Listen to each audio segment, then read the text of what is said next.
कि ये मानुष जीवन केवल परमात्मा प्राप्ति के लिए ही प्राप्त हुआ है और इसको अंतिम श्वास तक परमात्मा की भक्ति में लगाकर ही सफल किया जा सकता है। किसी भी सद्ग्रंथ को, किसी भी परमात्मा प्राप्त महापुरुषों की वाणी को आप पढ़ोगे, देखोगे, सुनोगे, उससे आपको यही पता चलेगा कि इस भक्ति को, इस साधना को आपने अंतिम श्वास तक करना है।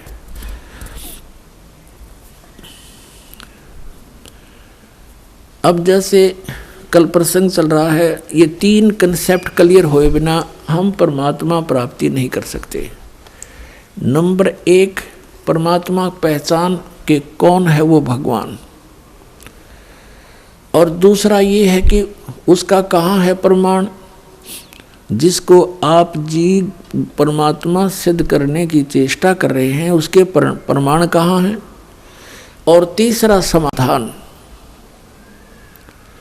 समाधान भी पूरा हो, फिर उसको प्रदान करने वाला अधिकारी संत हो। जैसे एक आप व्यवहारिक, सांसारिक व्यवहारिक क्रियाओं में देख लीजिए, जैसे कोई दूसरे देश में जाना चाहता है तो पासपोर्ट बनवाते हैं। यदि वो पासपोर्ट बनाने वाला डुप्लीकेट हो तो आपका काम तो सारा ही खराब हो गया, आपकी भी सज़ा, बनाने वाला तो जाना ही सज़ा उसको तो होनी है। तो इसी प्रकार ये अधिकारी के बिना ये मंत्र दिए हुए काम नहीं करे। नहीं तो वो महापुरुष भी पहले बता सकते थे इन मंत्रों को, उनको मालूम था कि इन काल के दूतों को ये नाम हाथ लग जाएंगे, सतनाम सतनाम सतनाम करके उसके कोड वर्ड से महापुरुषों ने डंडोरा पीट दिया। इन नकली संतों ने सतनाम सतनाम गोट लिया। अब सतनाम तो वो ही है, जैसे ये तो संकेत है, सांकेतिक सच्चे नाम की तरफ कि वो सच्चा नाम हो। अरे नकली संतों ने, पंथों ने, राधा स्वामी, धन धन सतगुरु, सच्चा सौदा सिरसा वालों ने इन सतनाम कहे ना पता नहीं कहे, वो है सतनाम। सतलोक को भी सतनाम कहते हैं, सार शब्द भी सतनाम, सतपुरुष भी सतनाम और सत शब्द भी सतनाम, ये असली राम भी सतनाम और सतलोक भी सतनाम। और ये एक नाम जप है वो भी सतनाम, 5 नामों में ओंकार, जो ओंकार निरंकार ज्योति निरंजन सोहम और सतनाम, इनको सतनाम का नहीं पता। परमात्मा ने यूँ खेल खेलना था कि नकलियाँ का हाथ लग गया तो नाश हो जाएगा इस बात का, ये सारे भक्त रह जाएंगे। और फिर कैसे पहचान बताते ये नकली, ये नाम गलत दे रहे हैं। अगर नाम इनके पास ये होता तो कद्दे भी ना सूतमा होया बात, क्योंकि ये कोई ये कहते हैं हम भी तो वही, हमारे गुरु जी भी तो यही नाम दे रहे हैं। और अब ये स्पष्ट हो गया कि 500 नाम काल के जानो, वो 500 नाम काल के, तो ये पुण्यात्मा, वो भगत, वो भी परमात्मा के बच्चे हैं जो नकलियाँ का फंस गए। अब उनके लिए ये प्रयत्न हो रहा है पुण्यात्मा जो गलत स्थान पर चले गए। और आप जी यहाँ पहुँच चुके हो, आपकी किस्मत को मैं किन शब्दों से सराहूँ, मेरे पास शब्द नहीं। धन्य आपके माता पिता जिनसे जन्म हुआ, सत्कर मान लेना। लख बर सूरा जूझ ही लख बर सामत दे, लख बर यति जहान में तब सतगुरु शरणा ले। आप इतने पुण्यात्मा रहे हो युग युगों में, जन्म जन्मांतरों में, लेकिन रास्ता नहीं मिला। जैसे आदरणीय नानक साहिब जी सतयुग में वो अम्बरीश राजा थे, इतनी पुण्यात्मा थे, राज भी करते थे, लेकिन भगवान का नौकर समझकर अपना राज करते थे। परमात्मा के जो जनता थी उसको परमात्मा के बच्चे जानकर उनका पालन पोषण करते थे। स्वयं बहुत जबरदस्त भक्ति करते थे, जिसके सामने दुर्वासा जैसे सिद्ध पुरुष भी फिट्टे मुंह होकर गए थे, जो केवल सिद्धियां कमाते थे, लेकिन वो भक्ति केवल विष्णु जी की करते थे। त्रेता युग में वही आत्मा फिर राजा जनक हुए, बहुत भक्ति करते थे, बड़े यज्ञ किए, बहुत से धर्म किए, 100 मन घी के कई यज्ञ किए। और फिर वही अपना पुण्य समाप्त करके फिर नानक जी बने। और पहले तो उन राजा बने थे तो उनके नौकर रहते थे, अब स्वयं नौकर लगे एक नवाब के यहाँ पर एक पेट के लिए। और उन अच्छी आत्मा को फिर परमात्मा मिलते हैं। कहते हैं लख भर सूरा जूझ ही लख भर सावत दे, लख भर यति जहान में तो सतगुरु शरणाली। ऐसी पुण्यात्माओं को ढूंढते फिरते हैं भगवान। तो उनमें से आप भी आज एक हो जो यो नाम आपको मिल गया, सतनाम सतकर्माना। अब इन महापुरुषों का इतिहास तो भगवान ने बता रखा है कि ये राजा थे, फिर एक नौकर के रूप में रह रहे थे, वही उसी तरह आज आप हैं। आप पहले बहुत अच्छी पुण्यात्मा रहे हैं, राजा भी रहे हो, इंद्र की पदवी भी प्राप्त की, आप बहुत देवता भी बने, राज फिर घसियारे, क्यों पुण्य खत्म हो गई, ये लूट कर फिर वापस भेज देता है। तो अब हमने अपनी इस भक्ति को सुरक्षित रखना है, यहाँ व्यर्थ नहीं करना, ना किसी को आशीर्वाद देना, ना सिरपा धरना, नहीं तो आपकी भक्ति समाप्त होने लग जाएगी, पंचर हो जाएगा आपकी राम नाम की गाड़ी में। ये पंचर नहीं करना, हमने यहाँ से बचा कर अपना सतलोक चलना है। अपने भाइयों को, बहनों को, रिश्तेदारों को, माता को, पिता को, सबको राम नाम पर लगा दो, अपना अपना पंप दो, अपने अपने टायरों में खुद हवा भरेंगे। एक टायर से दूसरे के टायर में हवा कितनी भर के दोनों खराब कंडम हो जाएंगे। तो इस प्रकार हमने इन साधनाओं को अपना बचा के रखना है और सफल करना। अब जैसे सबसे पहले आपको 5 नाम दिए जाते हैं, ये 5 नाम जो हैं और जो 2 नाम इनके साथ वो फर्स्ट और लास्ट है, ये भी अब ये कंप्लीट कोर्स है, ये अब शुरू हुआ है। पहले केवल 5 नाम दिए जाते थे, परमात्मा स्वयं आए थे, वो भी 5 नाम देते थे। केवल कुछ पुण्यात्माओं को छोड़कर उन्होंने किसी को सतनाम और सार नाम नहीं दिया।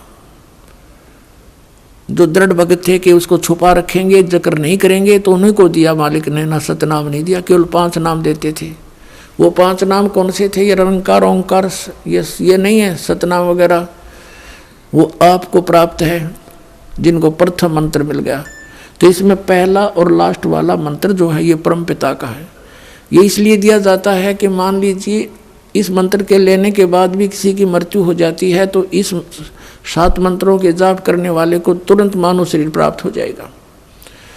वैसे तो इस नाम के लेने के बाद मृत्यु होती नहीं, लेकिन नियम टूट जाता है, क्योंकि हम उन पुरानी मर्यादाओं में घने रंगे जा चुके हैं और हमारा समाज बहुत बड़ा है। हमारे इस मार्ग को, नियम को कोई ना कोई भंग करवा ही देता है मजबूरी के कारण, किसी लोक लाज में, तो फिर हानि हो जाती है। यदि प्रारंभ में ही दृढ़ हो जाए, जैसे नानक साहिब जी की तरह, और ये जितने महापुरुष हुए उन्होंने कहा कि लोक लाज मर्याद जगत की तरण जो तोड़ बगावे, जब कोई राम भगत गत पावे। परमात्मा कहते हैं लोक लाज ना कीजिए निर्भय हो रही है, ये मन संतों दीजिए तो गोविंद पाइए। तो इस प्रकार यदि हम दृढ़ होकर प्रारंभ में आ जाएंगे तो ये 2 मंत्रों का साथ जाप करने से काल अटैक नहीं होता और कोई ऐसी दिक्कत नहीं आती। लेकिन फिर किस कारण से मर्यादा भंग हो जाती है, नाम दोबारा जुड़ने नहीं मिलता है, उस दौरान यदि मृत्यु भी हो जाती है तो तुरंत मनुष्य जीवन मिलेगा आपको। अब ये इसलिए क्यों प्रारंभ किए और पहले क्यों नहीं किए कि पहले अगर ये 7 मंत्र दिए जाते तो मान ले तुरंत नाम मनुष्य का जीवन मिल भी जाता तो लाभ क्या होता। वो 5 मंत्र जो बीच के आपको दिए हैं, इनसे आपको बहुत संसारिक सुविधाएं और धर्म पुण्य या ये साधनाएं परमात्मा ने बताई, यज्ञ, इनके करने से आपको इतने पुण्य होते रहे कि मनुष्य जीवन, जैसे ये पूरा किया फिर मनुष्य जीवन, फिर पूरा किया फिर मनुष्य जीवन, तो आपको मनुष्य जीवन मिलते हुए आ रहे थे। परमात्मा आपको चार्ज कर गए थे, आशीर्वाद दे देकर भी आपको चार्ज किया जाता है। वो भगवान भक्ति से आपको ओत प्रोत कर गए थे, लेकिन जन्म मरण वाली मार्ग नहीं मिला, वो छूटने वाला मार्ग नहीं मिला था। तो उसके लिए उस समय वो समय नहीं था। अब ये समय है वो आपको सही कंप्लीट नाम देने का। तो अब ये 7 मंत्र इसलिए दिए जाते हैं कि किसी कारण से मृत्यु हो जाती है तो तुरंत मनुष्य जीवन मिलेगा, अभी 1 साल के अंदर वापस आ लेगा वो व्यक्ति और मनुष्य जन्म लेगा, भगत के घर जन्म होगा। अब तो ये वो क्या करें ना, चाक चढ़ रहा है तो आगे तुरंत फिर नाम पर लग जाएंगे। और अब 1-2 जीवन में वो पुण्यात्मा पार हो जाएंगे और 2 जीवन भी नहीं लगेंगे यदि आपको विश्वास पूरा हो जाता है। परमात्मा कहते जीवन तो थोड़ा है भला जो सत सुमरण हो, लाख वर्ष का जीवन आलेख धरनी को। तो ऐसा नहीं कि 2-3 जन्म अवश्य लगेंगे, नहीं, आप इसी जन्म में इन मर्यादाओं का पालन करते हुए इस ज्ञान को आधार बना के ज्ञान के आधार से आप जी का मन यहाँ से कति भर जाना चाहिए इस लोक से, तो समझो आप पार होगे। आपका यहाँ से नफरत हो जानी चाहिए, यो के जीवन है, आज मनुष्य जीवन है, कल मृत्यु होगी, सब दरे दराया रह गया, जिसको सारी उम्र जोड़ा रखा और जिसको अपना माना। काया तेरी है नहीं है माया कहाँ से हो, नंगा आया जगत में नंगा ही तू जा, बीच में ख्वाबी ख्याल है ये मन माया भरमाया। तो जब आपको ये पक्का विश्वास हो जाएगा तो आपका मन यहाँ से कति भर जाएगा, पुनर्जन्म की कति इच्छा हृदय से हट जाएगी। और भक्ति डट का आप कर ही रहे हो, क्योंकि इतना जबरदस्त मंत्र आपको मिल गया सतनाम का, ये 2 अक्षर का। इसकी एक श्वास की कीमत, ये श्वास उश्वास से सिमरण करना होता है, प्राणों से। जैसे नानक साहिब जी ने अपनी प्राण संगली बनाई, उसको उसका नाम इसीलिए प्राण संगली रखा है कि वो श्वास के सिमरण का भेद था उसमें। और इसको ये लिखा है कि ये मेरी देह है, ये मेरे शरीर है मेरा, इसको खराब ना करना, आम आदमी को मत देना, आदर से रखना। उनका भाव ये था कि समय आने तक इन सदग्रंथों को जीवित रखना है। और फिर संत आएगा, परमात्मा का दास ये भेज दिया, इनको सबको समझा के आपको कोड वर्डों को और रहस्यों को समझा कर आपको रास्ता देगा, वो धन बताएगा भगवान का, तो आपका मोक्ष हो जाएगा। जैसे ये सदग्रंथ हमारे आदरणीय हैं, इनमें खजाना भरा पड़ा है और महात्मा इसमें लिख कर चले गए कि आम आदमी का चोर चेक के हाथ ना लग जा, कहीं धन काट ले, चुरा ले जाता, तो इसको भेदी ही बता सकता है। जैसे श्रीमद् भगवत गीता, पवित्र वेद, पवित्र कुरान शरीफ, पवित्र बाइबल, पवित्र गुरु ग्रंथ साहिब, ये सदग्रंथ हैं, इनमें महापुरुषों ने कोड वर्डों में खजाने भर रखे। और ये आम व्यक्ति या इसको उनका अनुयायी नहीं समझ सकता। जैसे एक सेठ मर गया, उसकी मृत्यु होगी और उसने अपनी बही में डायरी में लिख रखा था, जहाँ उसने धन दाब रखा था, उसमें लिख रखा था कि चांदनी 14 रात्रि के 12 बजे मंदिर के गुम्बद में इतने किलो चांदी, इतने तोड़े सोना, इतने रुपये दबा रखे हैं। उसमें क्या था कि उस सेठ के आंगन में, प्रांगण में एक मंदिर था, अपना ही बनाया हुआ था उसका, वहाँ इस करके उस मंदिर का भी जिक्र किया उसने। उसकी मृत्यु के बाद उनके पुत्रों ने पिता के लिखे हुए लेख पैड को, डायरी को पढ़ा, उन्होंने उसके आधार से जैसा उन्होंने सोचा समझा, उसको गुम्बद फोड़ दिया मंदिर का। वो गुम्बद फोड़ देने से उसमें कुछ नहीं मिला। उन्होंने सोचा पिताजी ने तो बहुत गलत लिख दिया, कहाँ लिख गए, संकेत गलत दे दिया, हाय धन मिला नहीं, लुट गए, पिट गए, बुरा हाल हो गया। अब उनके पिता का एक मित्र धनी सेठ वहाँ पर आया शोक व्यक्त करने के लिए। उसके बाद फिर उन्होंने कहा कि हमारे पिताजी ने तो गलत लिख दिया, धन हमें मिला नहीं जहाँ उन्होंने लिखा था, और बहुत धन लिखा हुआ है, हम तो लुट गए, पिट गए, हाहाकार मच गया। तो उस सेठ ने कहा कि मुझे वो डायरी दिखाओ। वो डायरी उसको दिखाई गई। अब वो समझ गया कोड, क्योंकि उसके जानकार ही वेदी ही समझेगा। कहते हैं कि वस्तु कहाँ खोजे, कहाँ किस विध लागे हाथ, एक पलक में पाइयो भेदी ले लो साथ। उनके उस पिता के मित्र ने कहा बेटा इस मंदिर के गुम्बद को यथावत बनवा दो, फिर तुम्हें वो खजाना मिलेगा। उन्होंने यथावत बना दिया, वो गुम्बद न्यों का न्यों बनवा दिया। फिर कहा कि जब मैं आऊँगा फिर वो धन उस दिन मिलेगा। अगली 14 चांदनी 14 को, यानी शुक्ल पक्ष की 14 के दिन वहाँ पहुँच गया सामने। और रात्रि के 12 बजे जहाँ उस मंदिर के गुम्बद की छाया उनके आंगन में थी, चांद की रोशनी में, वहाँ निशान लगाया। सेठ ने कहा बेटा यहाँ खोदो। वहाँ खोदा तो ज्यों का त्यों पा गया। तो पुण्यात्माओं, ये सदग्रंथ गुरु ग्रंथ साहिब, गीता जी और ये वेद और पुराण कुरान, ये आप अनुयायियों के समझ में नहीं आ सकता। आप तो बालक हो। इस दास को भेज दिया धन को बताने और खोद कर निकलने के लिए। आओ नाम लो, सतनाम लो, बेड़ा पार करवाओ। बोलो सतगुरुदेव।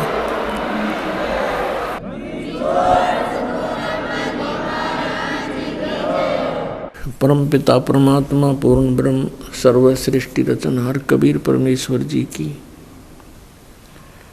असीम कृपा से आप जी को सत्संग सुनने को प्राप्त हुआ।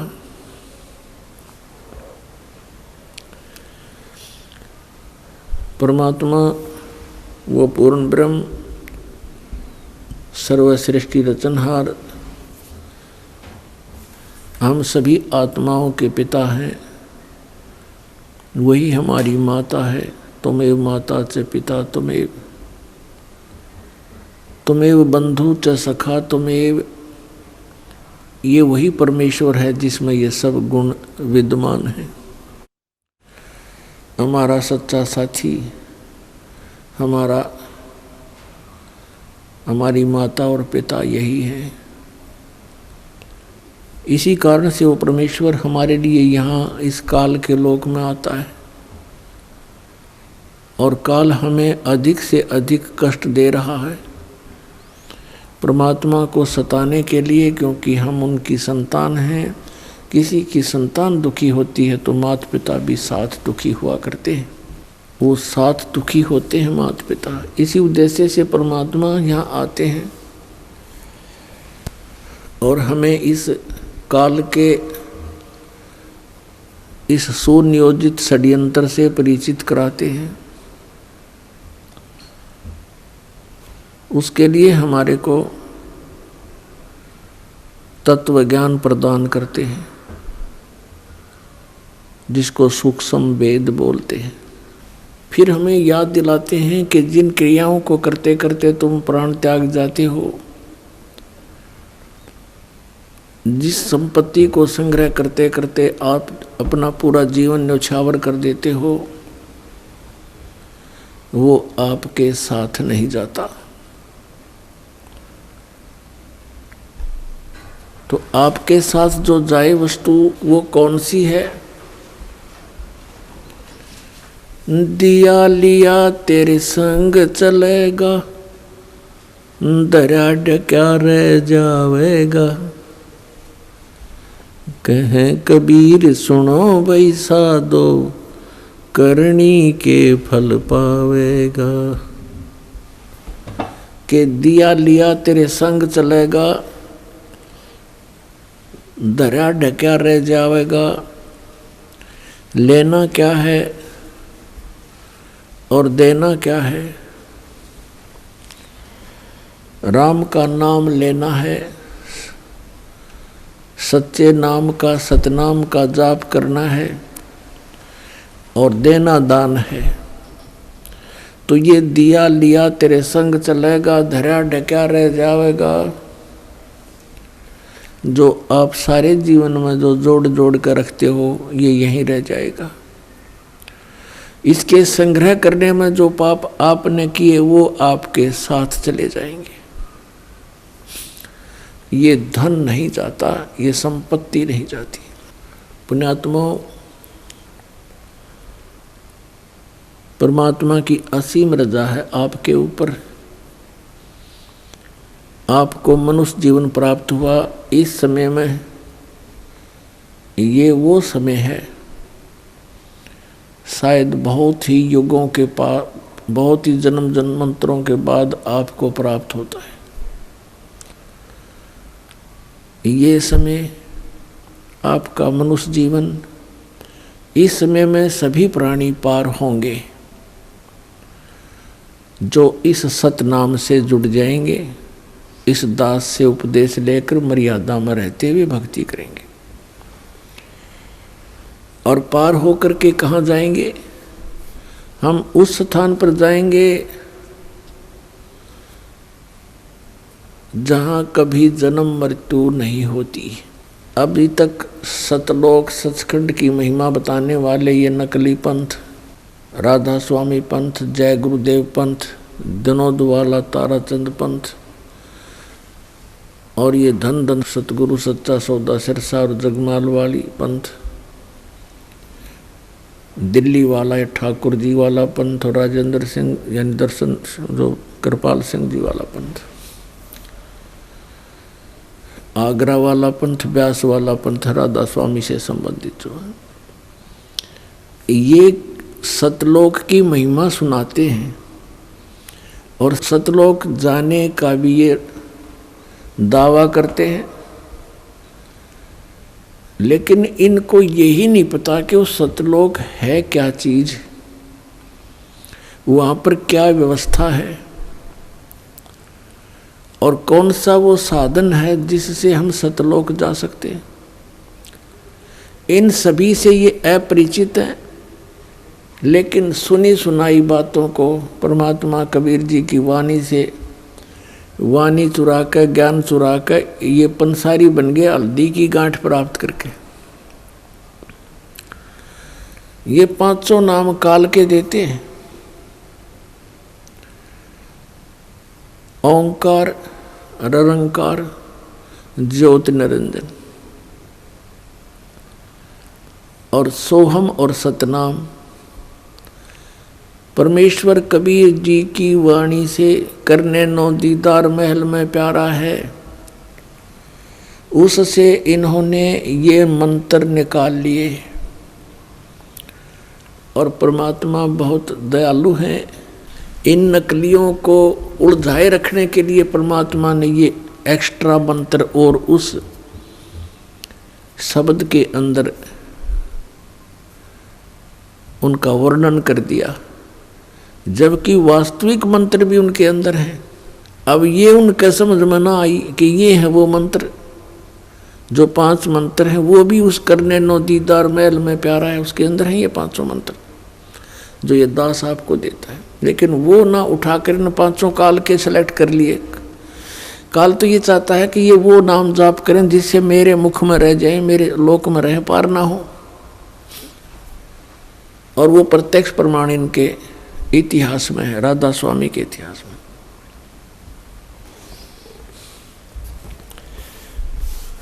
पुण्यात्मा मोक्ष होगा नाम से और पूरे गुरु से प्राप्त करके। नकली गुरुओं से भी नाम लिया हुआ काम नहीं करा जाए। जो सही नाम भी अगर कोई डुप्लीकेट संत अनअधिकारी इसका नाम जाप देता है, उपदेश देता है, तो यूजलेस है वो। इस 21 ब्रह्मांड में इस सतनाम का दान करने का इस दास के अतिरिक्त वर्तमान में किसी को आदेश नहीं है। और सार नाम की तो इनका बनक भी को नहीं, सपने में भी ना इनको पता। तो कहने का भाव यह, परमात्मा ने कहा था कि सोहम शब्द हम जग में लाए और सार शब्द हमने गुप्त छिपाया।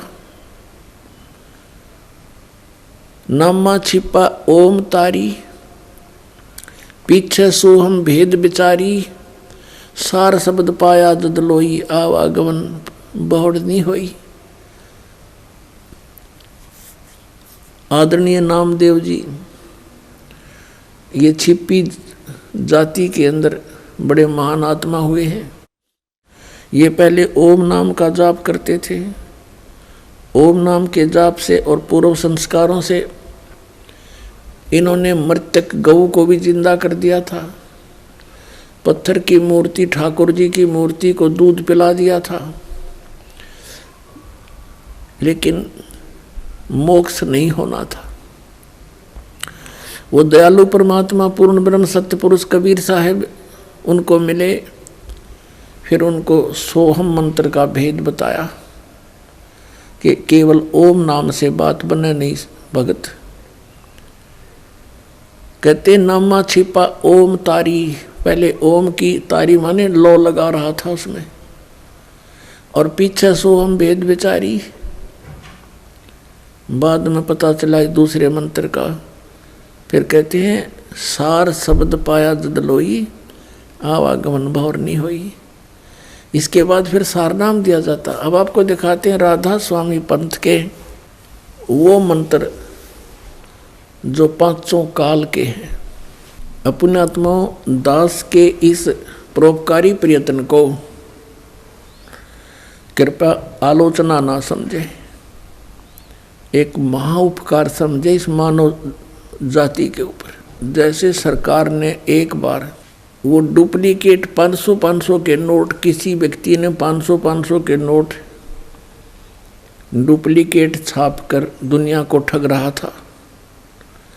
जब सरकार को ज्ञान हुआ तो ओरिजिनल और डुप्लीकेट दोनों के दोनों सामने दिखाए थे, टीवी पर भी, समाचार पत्रों के माध्यम से भी, और उनका भिन्नता बताई थी कि ये डुप्लीकेट ऐसा है, ओरिजिनल में ये ऐसा होता है। और कोई ये कहे कि सरकार तो आलोचना करती है, तो वो या तो भांग पी रहा होगा या उस ग्रुप का होगा जो डुप्लीकेट नोट बना के दुनिया को ठग रहे हैं। तो दास के इस प्रयत्न को या तो वो लोग ये कह सकते हैं कि ये आलोचना करते हैं जिनकी दुकानें बंद होने के कगार पर आने वाली हैं, या वो कह सकते हैं जो अनजान कति सत्संग सुनते ही नहीं। पुण्यात्मा, हम तभी तो उस वस्तु को परित्याग करेंगे, उस वस्तु को त्यागेंगे जो हानिकारक है। जब तक हम उसको हानिकारक नहीं मानते तब तक हम उसके साथ चिपके रहते हैं। और अब दास आपको दिखाएगा कि ये डुप्लीकेट मंत्र ये हैं जो काल के जाल में रखते हैं, ओरिजिनल मंत्र ये हैं जो जिन महापुरुषों ने ये मंत्र प्राप्त हुए वो पार हो गए। और वो जो पार हुए वो मंत्र, वो संत उनको ये भी मानते हैं, राधा स्वामी और ये सच्चा सौदा वाले, कि ये वास्तव में पार हुए हैं, और उन्हीं की वाणी का समर्थन भी लेते हैं अपने सत्संगों में। किन किन का? आदरणीय धर्मदास साहिब जी बांधवगढ़ वाले का, इनके प्रमाण भी लेते हैं।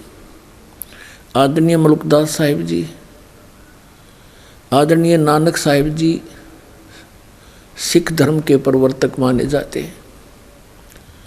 आदरणीय दादू साहिब जी, आदरणीय गरीबदास साहिब जी गांव छुरानी, जिला झज्जर, हरियाणा, भारतवर्ष वाले। आदरणीय गीसा दास साहिब जी गांव खेखड़ा, जिला मेरठ, उत्तर प्रदेश, भारत वाले। इन महापुरुषों को ये मानते हैं कि इनको मोक्ष प्राप्त हुआ, और इनकी वाणी का समर्थन भी लेते हैं, इनका प्रमाण भी देते हैं। मूर्ख बनाने के लिए कहते हैं कि वही सतनाम नानक साहिब जी ने जाप किया, कि जैसे नानक साहिब जी ने जाप किया कि तू ही एक निरंकार, और सतनाम